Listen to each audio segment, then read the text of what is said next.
présenter la synthèse d'expérience de notre service de pédiatrie CHI Mohamed VI Oujda, intitulé le rhumatisme articulaire aigu entre les diagnostics par excès et la méconnaissance. Pour aborder cette communication plutôt, on va adopter le plan suivant. Commençons d'abord pour une introduction, puis enchaîner par les objectifs de ce travail. Par la suite, on va procéder au matériel et méthode pour se pencher sur le résultat de notre étude afin de les discuter avant de conclure. En guise d'introduction, le rhumatisme articulaire aigu est une maladie auto-inflammatoire associée secondaire à une infection à streptocoque bêta-hémolytique du groupe A, dont les principales cibles sont les articulations et le cœur. Il constitue l'un des problèmes de santé publique majeurs dans les pays en voie de développement. Sa gravité est liée aux complications cardiaques.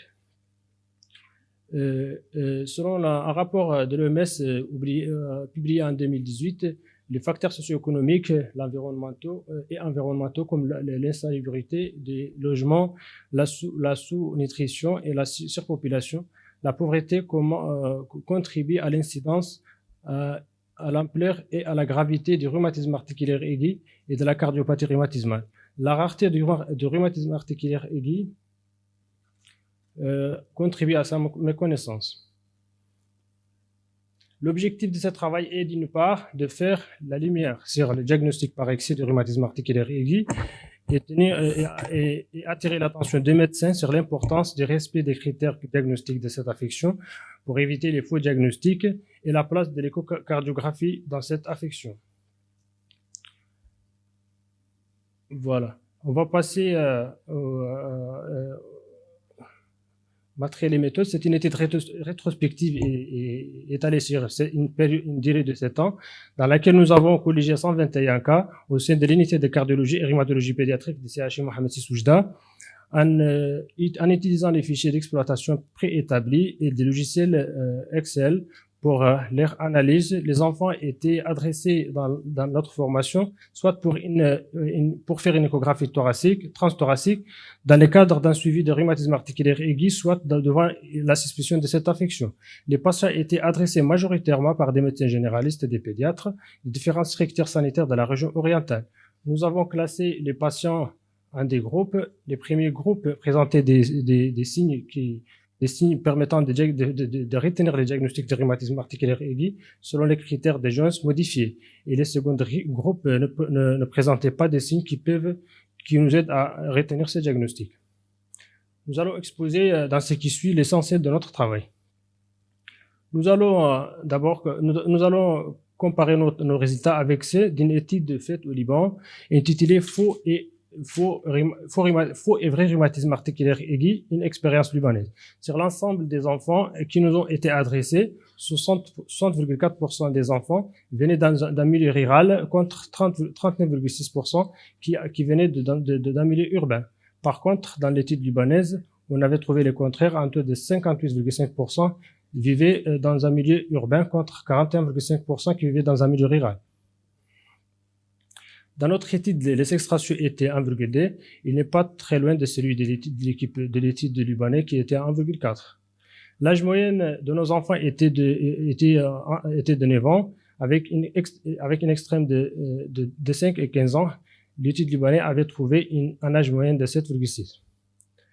Les motifs de consultation mentionnés sur la lettre de référence faisant évoquer le diagnostic de rhumatisme articulaire aigu sont principalement le taux d'Aslo qui est élevé chez 70% des cas, angine à répétition chez 58% des cas, arthralgie 42% des cas, souffle cardiaque chez 14%, une arthrite chez 9%, une fièvre chez 4,9%, une chorée de sédnam chez 0,8%. Dans l'étude libanaise, les motifs principaux étaient un taux d'Aslo élevé, une arthralgie, une arthrite ou un souffle cardiaque. Un petit rappel sur les critères diagnostiques de Jones qui permet de retenir le diagnostic d'un rhumatisme articulaire aigu. En fait, pour retenir un tel diagnostic, il faut avoir des critères majeurs ou un critère majeur avec des critères mineurs associés à une preuve d'infection streptococcique récente. l'analyse des signes clinico-biologiques ainsi que les résultats d'échographie transthoracique chez 121 patients adressés pour suspicion de rhumatisme articulaire aigu a permis de confirmer ces diagnostics chez seulement 8 sur 121 cas, soit 6,7%, avec une prédominance masculine, sexe ratio 3 et un âge moyen de 9 ans. La tranche d'âge la plus touchée était de 7 à 12 ans. Par contre, les enfants chez qui... s'il vous plaît, si vous pouvez passer sur les plus importants messages que vous voulez passer et la conclusion, s'il vous plaît, parce qu'on n'a plus beaucoup de temps. Okay. Merci. Par contre, les enfants chez qui le diagnostic de rhumatisme articulaire aigu a été écarté représentaient 113 sur 121, soit 93%, avec un âge moyen de 10 ans. Ces résultats ne sont pas très loin de celui de ceux de l'étude libanaise. Il faut noter que parmi ces enfants, parmi les enfants chez qui on avait retenu le diagnostic, qui nous étaient adressés, 50 sur 121 cas, soit 41% des cas, étaient déjà suivis pour un rhumatisme articulaire aigu traités comme tel. Parmi ces 50 cas, nous avons seulement 3 cas de diagnostic de IRAA retenus, soit 6% des cas.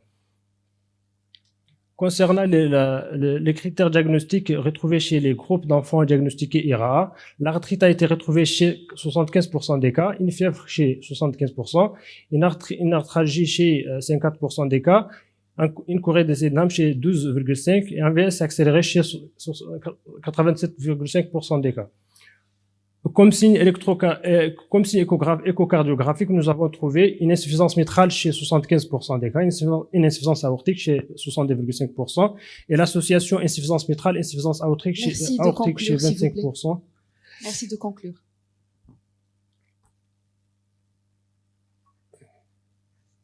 Voilà, en guise de conclusion, le rhumatisme articulaire aigu reste une maladie d'actualité en raison de sa persistance dans les pays en voie de développement. C'est un problème de santé majeur, de santé publique majeur avec une haute fréquence d'atteinte cardiaque sévère.